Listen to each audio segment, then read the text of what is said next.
जय जय शङ्कर हर हर शङ्कर जय जय शङ्कर हर हर शङ्कर जय जय शङ्कर हर हर शङ्कर जय जय शङ्कर அத்வைதம் தெய்வத்தின் குரல் 4ஆம் பாகம். போர் தீர்ந்து அமைதி காண. ஐம்புலனாலும் அழிவடையும் மானுடன். விவேக சூடாமணி என்று ஒரு உத்தமமான ஞான நூல் நம்முடைய ஆச்சாரியால் பண்ணினது. அதிலே ஒரு ஸ்லோகத்தில் இந்த பஞ்சேந்திரிய சமாச்சாரம் வருகிறது. ஒவ்வொரு பிராணி இந்த 5 இந்திரியங்களில் ஒவ்வொன்றினால் மட்டும் ஆசை வாய்ப்பட்டு நாசத்தை அடைவதை சொல்லி, மனுஷிய பிராணி மட்டும் 5 இந்திரியங்களில் ஒவ்வொன்றாலுமே, அதாவது 5ஆலுமே மோகிக்கப்பட்டு அழிவதை சொல்லி எச்சரிக்கிறார், துக்கப்படுகிறார். மான் சப்தத்தினால் நாசமடைவது, வேடன் கொம்பு ஊதுவான். அதை கேட்கிற ஆசையால் மான் மயங்கி நிற்கும் போதே பானம் போட்டு அடித்து விடுவான். யானை ஸ்பர்சத்தால் நாசத்தை தேடிக்கொள்கிறது. கெட்டா என்று மைசூர் காடுகளில் பண்ணுகிறார்கள். யானையே கொள்ளும்படியான பெரிய பள்ளம் தோண்டி மேலே அது பள்ளம் என்று தெரியாதபடி செத்தை செடிகொடிகளை பரப்பி வைத்திருப்பார்கள்.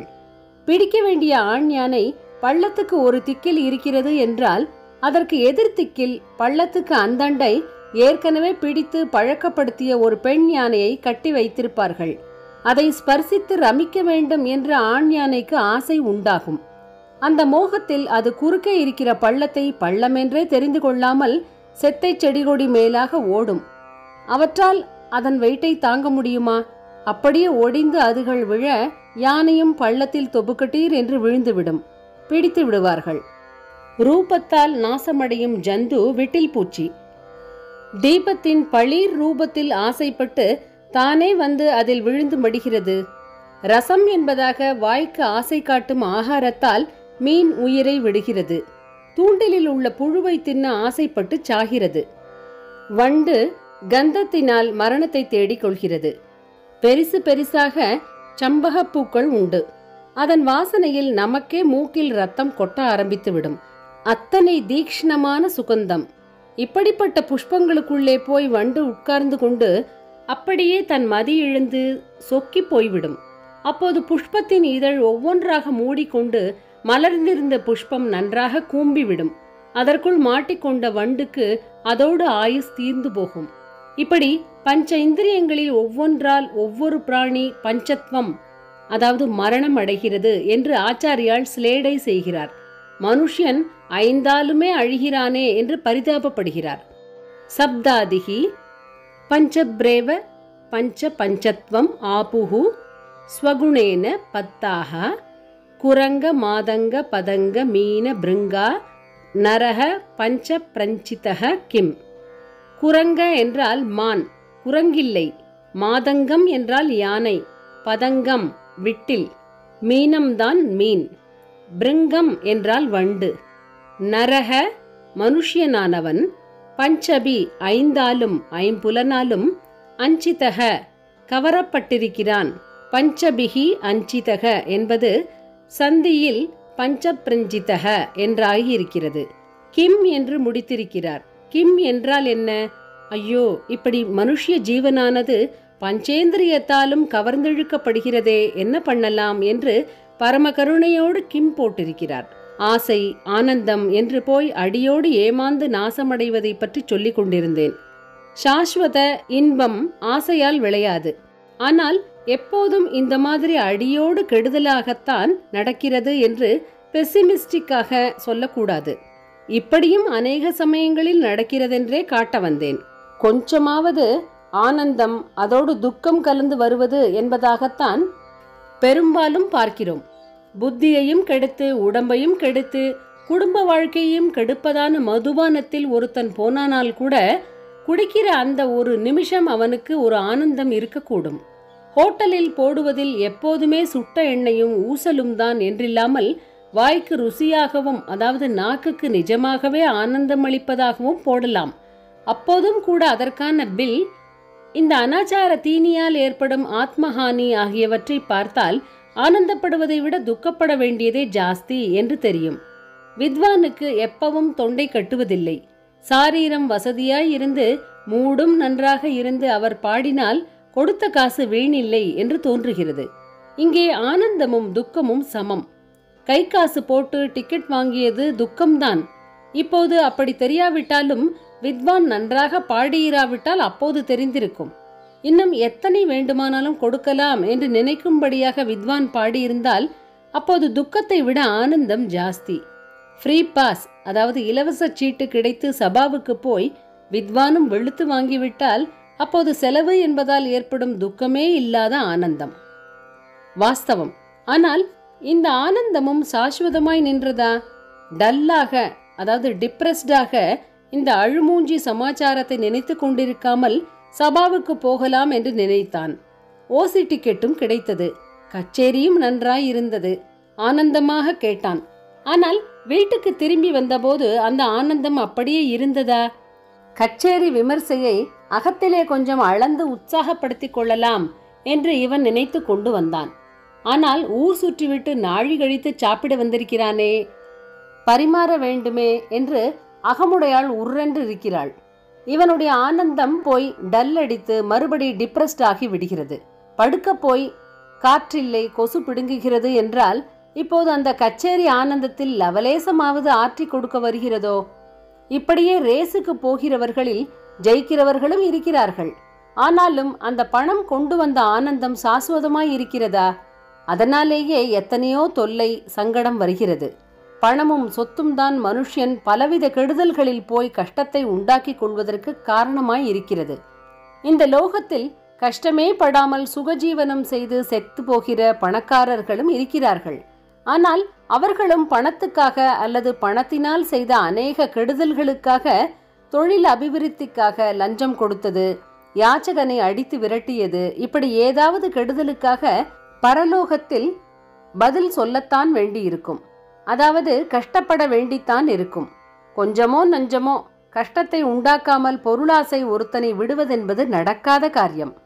கஷ்டமே தராமல், துக்கமே கொடுக்காமல் ஆனந்தத்தை தரும் ஆசாபூர்த்தியும், அதாவது ஆசையின் நிறைவேற்றமும் அப்போதைக்கு மட்டும் தற்காலிகமாகத்தான் அந்த ஆனந்தத்தை தருமேயன்றி சாஸ்வத ஆனந்தம் தருவதில்லை. ஷவர் ரொம்பவுமே ஹிதமாக கொட்டினாலும் கூட அதிலேயே சாஸ்வதமாக நிற்க முடியாது. உசந்தால் அரை மணிக்கு மேல் தாங்காது. வித்வான் எத்தனை நன்றாக பாடினாலும் அவர் 5 மணி 6 மணி பாடிக்கொண்டே போனால் போர் அடித்து விடுகிறது. வீட்டுக்கு போக பஸ் கிடைக்குமா என்று விசாரம் ஏற்படுகிறது. பாதாம் கீர் நன்றாயிருக்கிறது என்றாலும் எத்தனை டம்ளர் சாப்பிடுவது? 2-3 டம்ளர் சாப்பிட்டால் வயிறு முட்டி போகிறது. அதற்கு மேலே உபசரித்தால் ஐயோ தயவு செஞ்சு விட்டுடப்பா என்று கெஞ்சுகிறோம். இந்த 2-3 டம்ளராவது நல்லது பண்ணுகிறதா? இல்லை. ஒன்றோடு நிறுத்தி கொண்டிருந்தால் உடம்புக்கு புஷ்டியை தந்திருக்கும். ஆசையின் மேலே மேலும் 2 டம்ளர் சாப்பிட்டதில் வயிற்றுப்போக்கு, வாயில் எடுப்பு உண்டாகிறது. ஆனந்தம் சம்பாதித்து கொண்டது நன்றாயிருக்கிறதல்லவா? ஆசை வஸ்துவை அளவோடு நிறுத்தி கொள்ள முடிவதில்லை. அதற்கு மேல் வேண்டி இருக்கிறது. அதற்காக அதையே சாஸ்வதமாய் அனுபவி, நாள் பூரா பாட்டு கேளு, அண்டா பாதாம் கீர் சாப்பிடு என்றாலும் முடிவதில்லை. புஸ்தகப்புழு என்று நாளெல்லாம் படிப்பவர்களுக்கு கூட ஒரு இடத்தில் அலுப்பு தட்டி புஸ்தகத்தை தூக்கி போட்டுவிட்டு கொஞ்சம் வாக் பண்ணிவிட்டு வரலாம் என்று புறப்படுகிறார்கள். அலுப்பாவது சாஸ்வதமாக தட்டிவிட்டதா? அப்படியாவது இந்த பாட்டு ஆசை, சாப்பாட்டு ஆசை, படிக்கிற ஆசை அல்லது வேறு எத்தனையோ ஆசைகளில் ஒன்று அடியோடு தீர்ந்ததா என்றால் அதுவும் இல்லை. இன்றைக்கு வேண்டாம் என்று விட்ட ஆசை நாளைக்கு ரொம்பவும் வேண்டியதாகி அரித்தெடுக்க ஆரம்பிக்கிறது. கால தேசாதிகளின் பாதிப்பு. இன்னொரு விசித்திரம், ஆனந்தத்தை தருவது என்பதால் ஒன்றிலே ஆசை ஏற்படுவதாக பார்த்தோம். ஆனால் இந்த போகிய வஸ்து அதன் அனுபோகத்தில் ஏதோ ஒரு அளவில் அலுத்து போவது மட்டுமில்லாமல் கால தேச சந்தர்ப்பாதிகளாலும் ஒவ்வொரு சமயத்திலே வேண்டாததாகி விடுகிறது. இப்போது ஆனந்தம் தருகிற ஒன்று எப்போதும் ஆனந்தம் தருவதில்லை. எத்தனை ருசியான ஆகாரமானாலும், நமக்கு ரொம்பவும் பிடித்தமான உணவு பதார்த்தமானாலும் கொஞ்சம் ஜுவரம் வந்துவிட்டால் வைக்க வழங்குகிறதா? வேண்டும் வேண்டும் என்று எந்த பதார்த்தத்தை தேடி போய் சாப்பிடுவோமோ அதையே இப்போது வேண்டவே வேண்டாம் என்கிறோம். தேடி தேடி போய் எது எதுகளை பார்ப்போமோ அவற்றையே கண்வலி வந்தால் பார்க்காமல் கண்ணை மூடிக்கொள்கிறோம். உசந்த காஷ்மீர் சால்வைதான் எத்தனை ஹிதமாய் இருக்கிறது என்று மார்கழி மாசம் எடுத்து போர்த்தி கொண்டோம். சித்திரை பிறக்கிறது, அதே சால்வைதான். அது ஹிதம் தருகிறதா? மேலே பட்டாலே நெருப்பாட்டம் இருக்கிறது. முதல் காரியமாக பெட்டியிலே போட்டு மூடுகிறோம். வேடிக்கையாக ஒன்று சொல்வார்கள். பிரிட்டிஷ் துரைத்தனத்தார் காலத்தில் கிஸ்தி நோட்டீஸ்கள் வருமாம். நிலச் சொந்தக்காரனுக்கு இப்படி தீட்டி விட்டானே என்று கோபமாக வருமாம். இந்த காலத்தில் ஒரு தினசில் உத்தியோகஸ்தர்களை, அதாவது உத்தியோகஸ்தர்களை விட அரசியல்வாதிகளை சரி கட்டி வரி கிரி எதுவானாலும் சாதகமாக மாற்றிக்கொள்வதாக சொல்கிறார்கள். அந்த காலத்தில் இந்த தினசு அவ்வளவாக நடைமுறையில் இல்லை, அடியோடு இல்லாமல் இல்லை. ஆனால் இப்போது தாண்டவம் பண்ணுகிற அளவுக்கு அப்போது இல்லை. இப்போது மாதிரி எடுத்ததற்கெல்லாம் ரிட்டும் அப்போது போட முடியாது. ஆனதால் அந்த நிலச்சுவான்கள் மூக்கால் அழுது கொண்டே கிஸ்தியை கட்டிவிடுவார்களாம். மனசிலே மட்டும் வரி போட்ட ஆபீசரை எப்படியாவது பழிவாங்க வேண்டும் என்று கங்கணம் கட்டி கொள்வார்களாம். தனுர்மாச பஜனை முடிந்து ராதா கல்யாணம் நடக்கும். நிலக்காரர்கள் அதற்கு அந்த உத்தியோகஸ்தரை மரியாதை பண்ணி கூப்பிடுவார்கள். அவரும் வருவார். ராதா கல்யாண முகூர்த்தம் முடிந்து நன்றாக போஜனமும் பண்ணி வைத்து சந்தன தாம்பூலம் கொடுத்து உத்தியோகஸ்தரை ரொம்பவும் மரியாதையுடன் அனுப்பி வைக்கிற கட்டம் வரும். நன்னா சந்தனம் பூசிக்கோங்கோ என்று அவரிடம் கேட்டு கொள்வார்கள். நல்ல குளிர் மாசம். அவர் எவ்வளவு பூசிக்கொள்வார்? ஏதோ கையில் கழுத்தில் கொஞ்சம் தடவி கொள்வார். வரி கட்டிவிட்டு மனசுக்குள் சாத்திரமாய் இருப்பவர்கள் பழிவாங்குவதற்கு இதிலேதான் ஆயுதத்தை ஒளித்து வைத்து கொண்டிருப்பார்கள். வெளியிலே மரியாதை குறையாமல் ரொம்பவும் அன்பு சுவாதீனமாக, யாருடா அங்கே? சார் ஷர்ட்டை கேட்டுடா, ராதாகிருஷ்ண பிரசாதமா உடம்பெல்லாம் சந்தனம் தடவலாம் என்று சொல்லி அப்படியே அவர் உடம்பெல்லாம் பேலா சந்தனத்தையும் கொட்டி சொதவென்று தேய்த்து விடுவார்களாம். பக்கத்துக்கு ஒருத்தராக கூப்பிட்டு நிறுத்தி பெரிய பெரிய விசிறிகளை அவர்களிடம் கொடுத்து, சாருக்கு நன்னா விசிறுங்கோடா என்பார்களாம். இந்த பலவந்த உபச்சாரத்தில் அதிகாரி உடம்பெல்லாம் விடவென்று நடுங்கி கொண்டு தவியாய் தவித்து ஊரை விட்டே மாற்றல் கேட்டுக்கொண்டு ஓடி போய் விடுவாராம். ஆயுதமாக ஹிம்சித்த இந்த சந்தனமும் விசிறியும் சித்திரை வைகாசியில் சைத்தியோபச்சாரம் என்பதாக எத்தனை ஆனந்தம் தந்திருக்கின்றன. ஜெய ஜெய சங்கர, ஹரஹர சங்கர. மகாபெரியவா சரணம்.